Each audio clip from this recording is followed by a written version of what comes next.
Hi, I'm some guy on the internet. I am going to fight desperately to keep your attention for more than 30 seconds. Here is a short clip that I chose specifically to stir some emotions in you, the viewer, so that I, the content creator, can make a fraction of a penny off of toying with those emotions.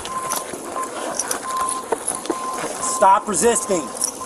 Now that you're emotionally invested, please click all the buttons. Thanks. That helps me, the unemployed content creator living in my grandmother's basement, make almost dozens of dollars from YouTube ad revenue on a monthly basis. And since they were willing to pay me cash under the table so that I could keep my food stamps, here's a brief message from today's sponsor. Bob's Extra Maximum Ultra Strength Butt Butter. Strong enough for instant relief from the spotlight of becoming the star of today's viral video. But Bud's butt butter is probably best used as a preventative protective layer before the problem ever starts. Just like the one your mom should have used. Bud's Extra Maximum Ultra Strength Butt Butter has been scientifically designed by scientists to provide additional protection for law enforcement from pesky citizens and their questions. And now, onto the video. Roll the intro.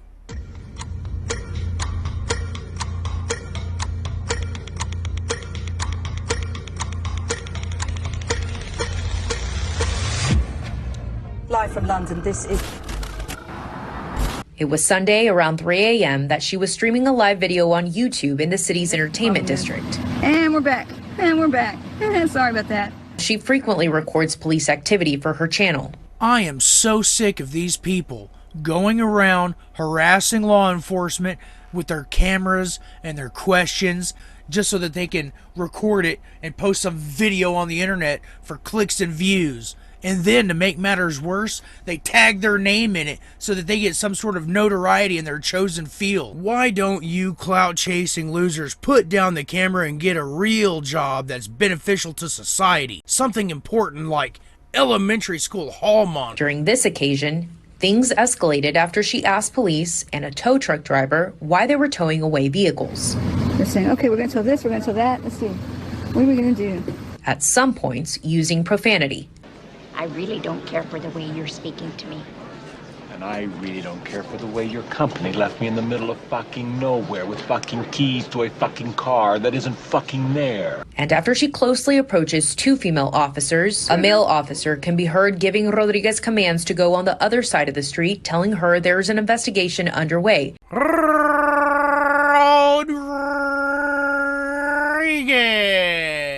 Topo Gijo! But Rodriguez refuses. There's no investigation, there's no nothing. You can go to the other side of the street, you're gonna get arrested. I'm not warning you again. Okay, Calvin. Maybe a couple hours in the tank will change your mind. I'm not warning you again. She was arrested, taken to the hospital, and faces 4 charges. Arrested, yeah. Facing charges, yeah. What was that other thing there in the middle there with that whole hospital thing? Why'd she have to go to the hospital though? Rodriguez received medical treatment. I would like to apologize to all of our viewers on behalf of everyone here at the Watchdog News for our negligence in the last segment. When we were supposed to be displaying an image on the screen of this lady's mugshot, we inexplicably, accidentally, and mistakenly displayed an image of the early 90s host of the hit TV show, The Cryptkeeper. These types of oversights and mistakes cannot be tolerated as they damage the delicate fabric of trust that our viewers have developed in us and our journalistic integrity over many years of accurate reporting. With these high standards in mind, the employee responsible was immediately fired and then transported to the hospital. Oh, that was her mugshot? Is Dave gonna be okay? Dave? Yeah, Dave. Dave's not here! Well, no shit, Tommy. Jesus Christ, man. You're the director of HR. Could you start acting like it? Anyway, all jokes aside, we are about to show you some body cam footage from the incident in question, and the content is graphic. Viewer discretion is advised. I do want to let you know that no law enforcement officers were harmed in the making of this video. So how do they know if they paid or not? That's what I want to know. How do they know if they paid or not? How do you know if they paid or not? How do you guys know if they paid or not? Oh, they're gonna ignore me too. Help! Right! Fire! Fire! Fire! Fire! Fire! Look at, that's great community relations too.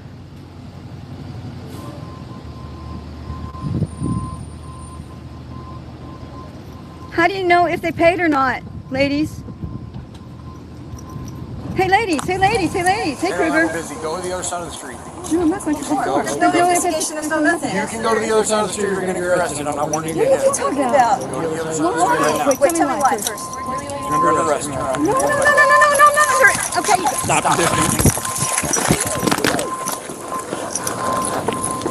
Stop resisting. Stop resisting. Yes, stop resisting indeed. And for more details on why this grandmother got what she had coming to her, we go to Detective Matt Thornton. Matt, can you tell us a little bit about what was going through this officer's mind at the time? First and foremost, I want to wish Carolina and Fort Worth a speedy recovery. God bless you. Now, this video encompasses every single thing that I hate about my profession. She's walking around practicing her free speech, practicing her freedom of the press, and they just detest it. Then you see the lightning quick escalation. These two knew each other. You can tell by the exchange, but it goes straight to do what I say or else. Then in a split second, the hands-on stuff with that obviously CYA line, stop resisting. And then the excessive force. And having to listen to a knockout snore from her on the ground, it just hurts my heart. And over in the police world, why are you not screaming? Why are you not demanding change? Why are you not banding together and saying this must stop now? The public is tired of hearing crickets.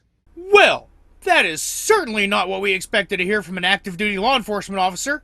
So for a little bit of balance to that perspective, we're going to go to our esteemed colleague in Fort Worth, Texas, Brandon Kissassinger, who has just spoken with a retired Fort Worth Sheriff's Office deputy. I just spoke to a former police officer who reviewed that video and did not want to be named.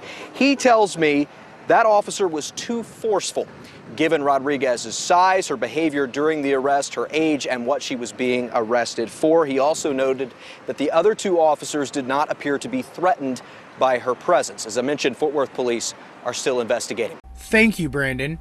Although we were trying to find somebody who could speak in defense of this officer's actions, I guess you would have to be an absolute dumpster fire of human garbage to be able to defend this type of behavior against one of our senior citizens, and a woman at that. Anyway, I guess we're going to have to leave that difficult task up to the police department and wait for them to conclude their investigation and hand us the report before we can develop an opinion for ourselves. In the meantime, let's be honest with ourselves here. Doing that to anybody is dangerous. A human head is not meant to be bounced off the concrete. Being knocked completely unconscious is a big deal, even for professional fighters who are intentionally trying to do that to each other. When I first reviewed this video with my friends and colleagues, the general consensus in the room was that we did not believe this lady was going to make a very good recovery. Thankfully, she seems to be doing quite well, but that could have very easily not been the case. Every state in the union that I'm aware of has an enhancement law for crimes against elderly people for a reason. Those types of crimes are seen as particularly heinous by the courts because, well, they are. While this case does have significant differences, it does remind me of what happened to Karen Garner in Colorado. Do you need to be arrested right now? No. After nearly 2 years, the video is still difficult to watch. I'm going home.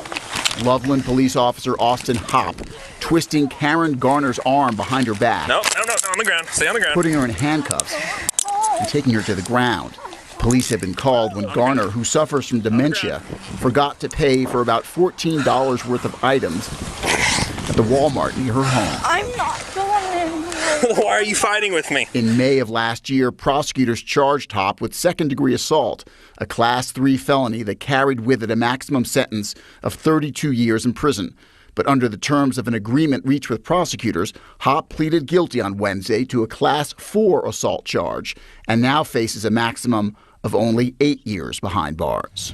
I guess only time will tell if Officer Matt Kruger with the Fort Worth Police Department will face a similar fate.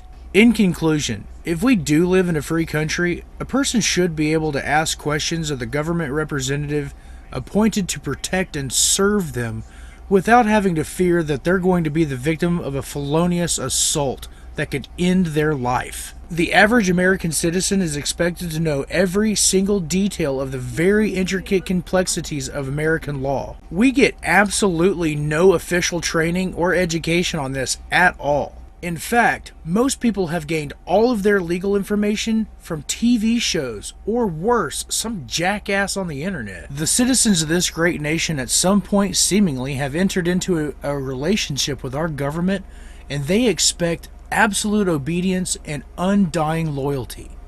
And that doesn't sound like freedom to me.